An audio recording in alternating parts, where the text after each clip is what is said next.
yeah, once it's on, it is a good fit. Maybe something to watch though. It's going to get very hot, that is. So maybe something to just be careful of. Don't go straight with the hand onto that nut. But we will soon find out. Sunday's going to be my brew day. We're going to do a double chocolate stout, I think I've got, which will be obviously the first one I've done with this. I sent the recipe over to Love Brewing in Chesterfield, and they did it for me. So we'll see how that goes.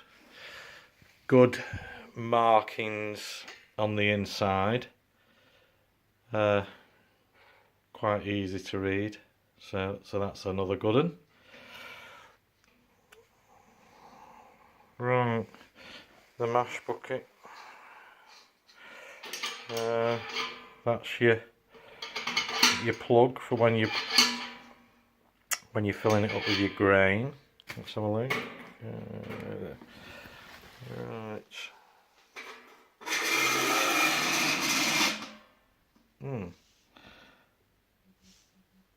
Right. See what I've done. I've put the handle on, and I can't get that out. Right. Hang on. How the hell did I do that? Right, okay. Got it off. Right, okay. There's a little one. Look, the handle isn't designed, I don't think, to stay on. So maybe take it off and whatever. Again, that bit we will learn on Sunday. Cable, reasonable length. Bazooka down there.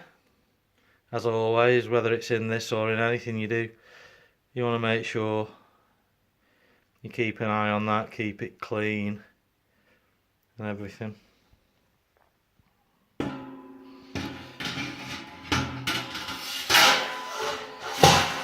So there's your mashing position. Now, obviously you'd attach the handle, lift it up. Ah, right, okay, that's good. 2 stages. 2 stages, eh? Right, okay. Good, I like that, that's good. So you've got a lower stage for sparging, and then a higher stage. Now, this is where I did notice something when I first looked at it, which is obvious to everybody now, isn't it? They do say that you can connect this to your sparge water bucket, drum, you know, kettle, whatever, and use the pump to filter through your sparge water, which can't be done. Not with the pipe that I've got with this.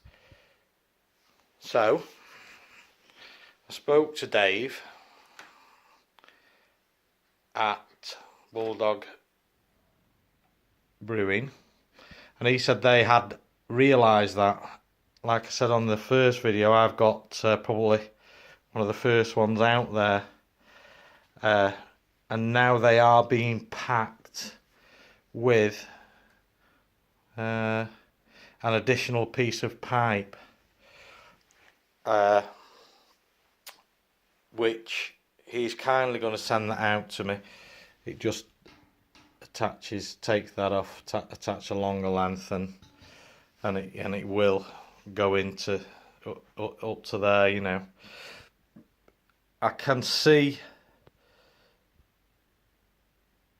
after a few months maybe, or you know, they will, I think they may change that and end up with an additional length of stainless pipe to do it.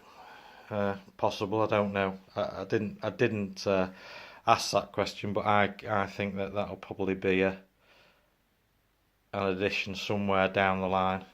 But again, not really a problem. Not really a problem, and I'm sure we'll find out on Sunday whether it is. Something that I did pick up on YouTube, like I did say, that there's not a lot of reviews on this, and the guy that's reviewed it or got sent it to review, I don't think he really had any real niggles. One of them was over the boiling point, the rolling boil on the programmer and how to set it up. Again, it's dead easy, and we'll go through it again on Sunday. But one guy said that he brewed off the floor. He used his equipment on the floor, and didn't like the position of the programmer. It'd mean he'd have to bend down. I don't think he'd put a lot of thought into it, if I'm honest with you. He'd obviously seen the programmer at its docking stage there. You don't have to leave it there.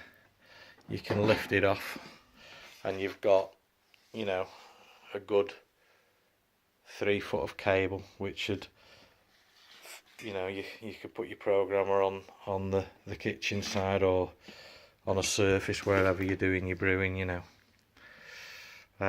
So not a valid whinge as far as I'm concerned. Insulated rubber on the handles, good. Right, drops in.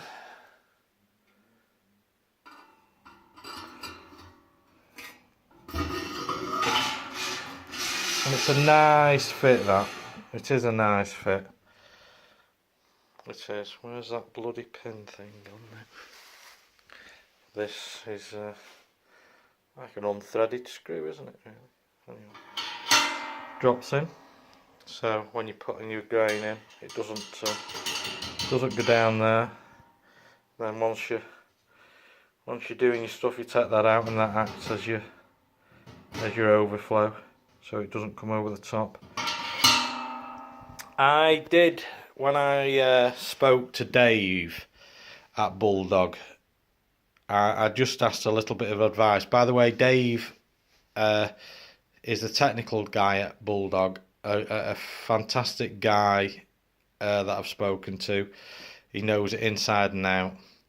I did ask whether or not, once you go into your boil, can you use the mash cylinder? Can you leave it in when you put your hops in, and use it as a bit of a filter? If you take that out, for example, you've got, hang on, you've got the filter at the bottom. I don't know if you can see it, and it is quite fine. It is pretty good, to be quite honest with you. But he did advise against that. He said no, it would be advisable to use, you know, a hops bag when you're adding your hops and everything. So he said it'd just save any cloggage, any, you know, in the bottom or onto the bazooka. So that's a fair point. I will follow his advice and do it the way he suggests on Sunday. I'm looking forward to it. I am. I don't think it's worth me doing anything else video wise about it until we start sort of using it and we'll learn together, because it is a genuine one where we are going to learn together. I've never used any type of system like this. I'm sort of old school, doing it the old way. So the successes and the failures we will be doing together. Let's hope we get more successes than failures, eh? Yeah, I'm looking forward to it. I'm going to do a Jiao pour as well, I think. I've already done one. My last brewing, my other stuff was a Jiao pour clone. So on Sunday, when we're doing this, I think we'll have a little 5-minute, 10-minute break on pouring our Jiao pour and see what that clone's like. See whether it worked or not. Hopefully it did. Just a couple of things which I will say to you about this, which I think about any of the machines, to be quite honest with you. There's four main points of brewing. Everybody knows them. The list that I say of four, it's because I've put two things on it twice. Two things on it, you know. Firstly, is cleanliness and sterilisation. Imperative to make a good brew.